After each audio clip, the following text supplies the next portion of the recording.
Seth, come out to ATX for my B-Day. Joe is coming. You guys related? Thanks. When I say Joe, I'm referring to Joe Rogan. Please join us. That sounded super culty. The only Colts I care about are the Indianapolis Colts. King Manning, please come DJ at my birthday party. I'm making soup. Call that Super Bowl. Jimmy Fallon. Hey Jimmy, I told Dr. Phil a joke using your name and then he didn't adopt me as his grandson. What do you call a late night talk show host who lost his balance? Jimmy Fallon. Needless to say, I will never reach out to a late night talk show host again. Conan O'Brien, you pulling up to my B-Day? Millie Bobby Brown, are you Millie Bobby down to come to my birthday party? Keanu Reeves is coming. Keanu, please come to my birthday. I know this is a fan account, but please let him know. Send. Cringe emoji. Yikes. Michael B. Jordan? More like Michael B. attending my birthday party this weekend. Haha. Give me a shout. There's no way Michael B. Jordan is replying to me. So I'm reaching out to Michael Jordan. My cousin said LeBron is the GOAT, so I cut him off. I blocked him on every social media platform, including BeReal, because that's the fakest thing I've ever heard. You're the GOAT. Next up, we got LeBron James. I DM'd a bunch of older celebrities who probably have better things to do than come to my birthday party. Like, I don't know, take care of their children or run errands. I don't know, but it's worth a shot. I only need a few angles to have a strong reason for Gordon to come to my birthday party and say, what are you? And I'll be like, 24. That would be a dream come true. The game plan is being executed to perfection. There's only 5 days left until my birthday. This party is happening whether celebrities like it or not. And crazy enough, Doja Cat saw our DM just now. She didn't reply, but someone else did. Let's see who DM'd me. So it was Haley. She said, can I come to your birthday party? Yes, Haley. You can come to my birthday party. She heard me filming, for sure. That's the cool thing about married, is that you always have at least one person who shows up to your birthday. So that's cute. You know, I don't really see a future at this party. So I'm DMing him. Hey, future, can you come to my birthday party and give me a present? Get it? Present? It's like he's cute. Genuinely, though, wondering if you could bring me a gift. Hey, Snoop Dogg, this is my dog, Spot. He's gonna be at my birthday party if you're interested in petting him.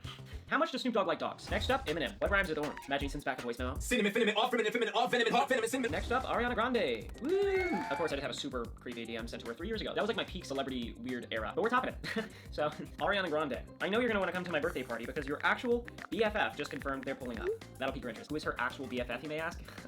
What's up, Jonas Brothers? Haha! I am. Whoa, I'm a shark. Buzz, buzz. I don't make that noise. Anyways, just wanted to invite you guys to my party, throwing a birthday bash here in Texas. Let me know. Oh, don't worry about presents or anything. So, Jonas out. I don't know. I'm naming the group my birthday party. Please open. Moving on to Willem Dafoe, one of the greatest actors of all time, and the first person to give me a nightmare from watching a movie. Yo, Willem Dafoe, huge fan. I'm having a party. I'm Chipotle catering, and there's gonna be free guac for attendees. You ain't gonna be the only Green Goblin this weekend. Fire emoji, shush emoji. This account has 358 followers. Next up, Andrew Garfield. You're the best Spider-Man. Please come to my birthday. You're the best Spider-Man. Please come to my birthday. You're the best Spider-Man. Please come to my birthday. You're the best Spider-Man. Please come to my birthday. You're the best Spider-Man. Please come to my birthday. Oh no, I sent that to Markiplier. Jacksepticeye. Just got my results back. I'm 68% Irish. I really did. I just got my genetic ancestry back. I'm 68% Irish. Next, Post Malone. My favorite artist of all time. Yo, Posty. I'm having a birthday party this weekend in Austin, if you're free. Fire. I keep using fire emojis. It just makes it seem more exciting than it is. You can put a fire emoji behind anything and it feels like it's got hype behind it. Just farted. Fire emoji. Boom. Easy. Just knitted a sweater. Fire emoji. Just put new shingles on my roof. Fire emoji! I'm telling you, it's a thing. I should probably find some other emojis to use, but anyways, I DM'd some more like older celebrities that probably have an assistant or something that checks their Instagram. These people aren't gonna respond back to me, but I can say, speaking from the future, that I will get a reply. That the next time you see me, I will have a genuine celebrity response. Okay guys, we're running out of time. We've got 2 days until my birthday party. I got a verified check cake. Celebrities are seeing my messages, but don't seem to be responding. Except for one. David Henry responded. It's the guy from Wizards of Waverly Place. I mean, he's not gonna be able to make it, but he said thank you for the invite. That's crazy. Dude, no sweat. Just getting a head count. Okay, this is a good sign. I feel like I should go after some more Disney stars. Okay, so Debbie Ryan. Debbie Ryan, you were my first celebrity crush. I'm married now, and an adult. I'm having my birthday party this weekend. Would be sweet if you came. Oh, wait, what? This is Matt Ryan. What happened there? Next, Demi Lovato. Demi, Emmy. Hey, haha. Please respond by October 7th. Selena Gomez. She has 349 million followers. That's 1 million for every day of the week. That's not true. That's bad math. Wanna Gomez to my birthday party? Oh, no, it says Go Max. Gomez. Dang it. Now I ruined the execution. Okay, guys, I grew up watching Shark Tank with my dad on Friday nights. Such a core memory for me. I've got all the sharks here in a group chat. This is my opportunity that I've always dreamed of. Hi, sharks. I'm looking for $30 in exchange for this t-shirt I made. I'm not very good at merch, but I gave it a shot. In fact, I built a website myself too using Shopify. Shopify is actually the sponsor of this video. Are you proud of me, Barbara? Shopify is a commerce platform through and through. They give you all the tools you need to launch a small business or the next $1 million company. I'm looking at you, Mark. Okay, yes, this is me plugging my merch drop. But I worked super hard on it, and you guys have been cheering me on. You've been supporting. Starting a little business can be scary and overwhelming, but Shopify enables the everyday person to be able to chase their dreams and start something. So if you're like me and you've been wanting to start your own thing, go for it. This is your sign. You can get a free trial at Shopify at shopify.com/Ryan Trahan. Even if you can't buy it or don't want a Yeehaw hoodie, it's totally fine. I'm just really excited to be getting out of my comfort zone with Howdy Howdy. It's so fun. And there are only 48 hours remaining to pre-order this drop. That's it. So don't miss out, unless you don't care. I mean, that's fine too. Oh my goodness, it did text to speech. Yeah, well, it's honest. For that reason, I'm out.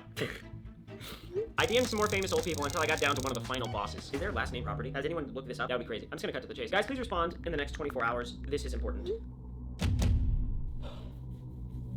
Well, here we go. Gordon Ramsay. This is a shot in the dark. You know, I've got nothing. No leads. He follows 7,500 people. I'm not one of them. Something to tell you all. It's official. there is pineapple on the pizza. Goodness gracious. It's worse than I thought. I'm gonna send a message to Gordon, unless I get a response overnight. Oh, yep. I mean, I've basically been harassing him for the past 3 years, so...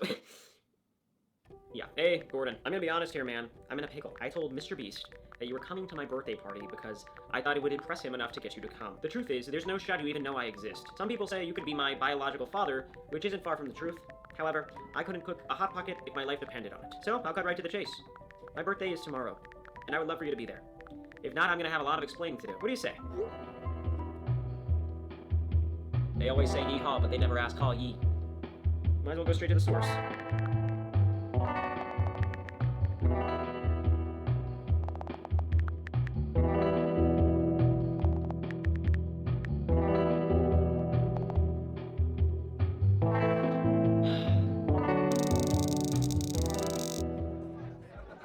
What's up, guys? That's right, it's my birthday. Quiet down, quiet down. Yeah, the party's going on already, so... No one is here. Absolutely nobody showed up. Look at this. I got howdy celebs. We've got exactly 100 chairs here. I hear a car, and this is either gonna be my wife or Doja Cat. Let's see. Come on. Come on. Oh, it's Haley. Hey! You look nice. Thank you. Where's everyone? We've got 100 seats, or actually we've got 98 remaining. 98? Who's the two? It's you and me. Oh, Yeah. right. I got a verified check cake made. We got howdy Ooh. cookies made in like a penny. Can you guys just spam happy birthday in the comments? I hear another car. Okay, I'll be back. Genuinely though, I'm hoping Mr. B shows up. He knows it's happening. He knows the address. Oh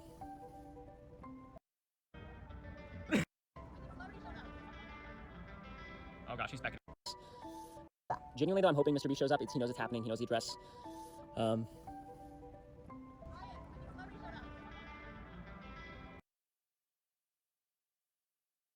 gosh, he's beckoning.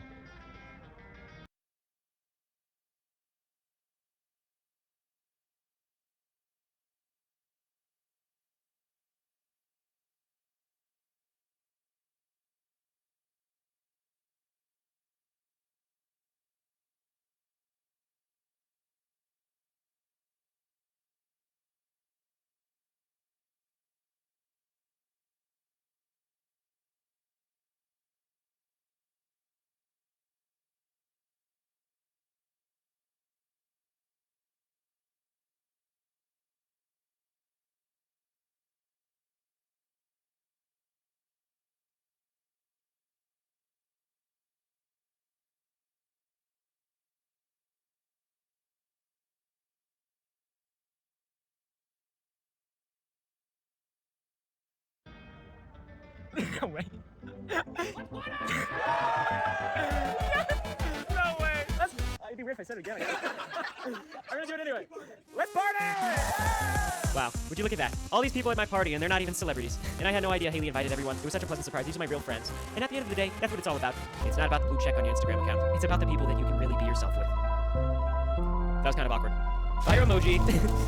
Love you guys. Bye.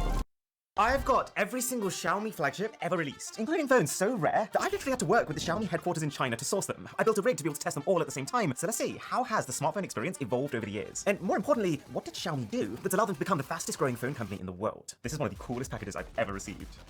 Oh my gosh. When Xiaomi's first ever phone, the Mi 1, dropped in 2011, its specs were on par with its main competitor, the Samsung Galaxy S2. But what separated it were two crucial strategic advantages. For one, Xiaomi managed to sell it at today's equivalent of $368, basically half the price of Samsung, by not spending anything building expensive physical storefronts and instead just selling completely online, which was a very new thing for smartphones. And secondly, their software. See, before the Mi 1 even released, Xiaomi's first ever product was actually their MIUI software skin. It took what Android had at the time, added a ton of additional thoughtful features, and then packaged it in this polished iPhone-like aesthetic. And for that, it created a cult-like following in the Android communities, where the diehards would eagerly await each and every new update. So this meant that when Xiaomi was finally ready to launch a phone of their own, powered by the latest version of this MIUI software, the appetite was so enormous that they sold out their entire stock of 300,000 units in the first 34 hours. And they went on to sell 3.4 million of these in the remainder of 2011. I can see why people were so excited about this. Like, I am shocked at how well this holds up even in 2022. Oh, I love the way it turns off as well. So let's get it on this comparison rig. Because at each phone, we're also going to run a performance test to see how much more powerful they get compared to the first ever Android phone, and take one photo to see how much better the cameras get. With a start like this then, all eyes were on Xiaomi to see what they would come up with next. And they defied everyone's expectations with the Mi 2 in 2012. That name did not age well. Xiaomi took their formula, their same rock bottom price and software focus, and dialed it up to the next level, all while their competitors were making price bumps all around. It does feel like the next generation. It definitely feels like it has more character. And just generally, this was a very exciting time to be a tech fan, because just within 1 year, Xiaomi doubled the original's internal memory from 1 GB to 2 GB, increased the now bigger screen's resolution from 480p to 720p, and doubled the processor core count from a dual core to a quad core. And this new chipset, known as Qualcomm's S4 Pro, was actually an enormous deal. It was the chip that raised the bar for Android phones, and it's what allowed the Mi 2 to run the top-of-the-line mobile games at the time. I can't believe that there used to be a day when being able to play Cut the Rope was a sign you had a good phone. But then the cherry on top was that this huge processor upgrade just so happened to coincide with Project Butter, which was Google's mission to achieve buttery smooth animations on the software front, meaning that this phone felt a world apart, and made the Mi 2 roughly 2.3 times faster than the Mi 1, and just for some perspective, 6 times faster than the first ever Android phone. And so it was really the Mi 2 where Xiaomi's insane growth trajectory was set, doubling their sales to 7.19 million phones in 2012. That said, they were still a small fish compared to the 385 million that Samsung sold in the same year. And so even though they just had two absolute knockouts with the same concept, Xiaomi felt like they needed to shake things up if they wanted to really go mainstream. So they tried a new, sharper design, which differentiated them much more from Samsung, and instead resembled the tried and tested formula of the Nokia Lumia Windows phones. No, God! In isolation, the Mi 3 looks like a game changer. With their first 1080p display, a 39% larger battery capacity, a new chip that made this 2.1 times faster than the already rapid Mi 2, and a new 13-megapixel camera, which, I mean, compared to their earlier phones, is a marked improvement, with noticeably better sharpness, and also less noise in that wall behind me. No way. Remember Flappy Bird? This is reminding me of the fever that happened when this game got removed from the App Store. How people were trying to sell phones that still had the game on them for thousands of dollars. What a strange time. Forgot how hard this game was.